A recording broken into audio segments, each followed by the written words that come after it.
France Inter. Histoire du monde avec vous, Anthony Bélanger.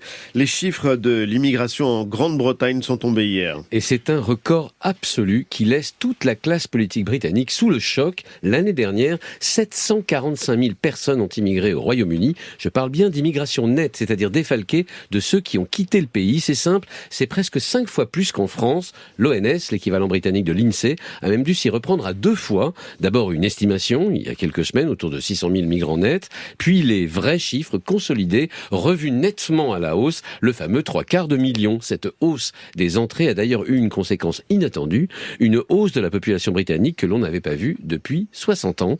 Reste que pour les conservateurs du Premier ministre Rishi Sunak, c'est une très mauvaise nouvelle. Parce qu'ils avaient promis de réduire l'immigration. C'était même l'alpha et l'oméga de leurs promesses électorales depuis 13 ans qu'ils sont au pouvoir. Ramener ces chiffres à quelques dizaines de milliers d'entrées annuelles, de ce point de vue, c'est un échec cuisant, mais c'est aussi un échec particulièrement douloureux pour les partisans du Brexit. Souvenez-vous des slogans du référendum de 2016, reprendre le contrôle des frontières de la Grande-Bretagne que l'Union européenne aurait confisqué. Or, depuis le Brexit, le nombre de migrants qui sont entrés tous les ans dans le pays a doublé.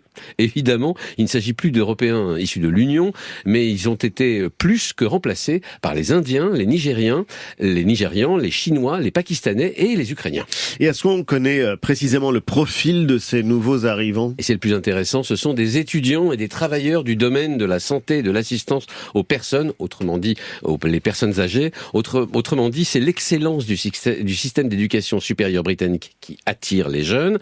Et par ailleurs, c'est le manque criant, en Grande-Bretagne comme dans le reste du monde occidental, de soignants qui est à l'origine des plus gros contingents. Il faut ajouter à cela un nombre record d'arrivées par bateau, 46 000 en 2022. Pour eux, la perspective est plutôt le travail à la chaîne dans les champs au moment des récoltes. Enfin, il y a les efforts de solidarité absolument louables de la Grande-Bretagne envers les Chinois de Hong Kong qui fuient la répression ou les Ukrainiens la guerre. Et j'imagine qu'un tel afflux ne doit pas arranger les perspectives électorales des Tories, les conservateurs. C'est moins qu'on puisse dire. Les élections législatives en Grande-Bretagne auront lieu l'année prochaine et les travaillistes de Keir Starmer ont 20 points d'avance sur les conservateurs. Rien de ce qu'a pu faire jusqu'à présent Rishi Sunak n'a modifié cet étiage. Surtout pas le rappel au gouvernement de David Cameron, l'ancien Premier ministre, celui qui par pur calcul politique a convoqué et perdu le référendum sur le Brexit. Le savoir aujourd'hui de retour est presque humiliant pour toute une partie de l'électorat.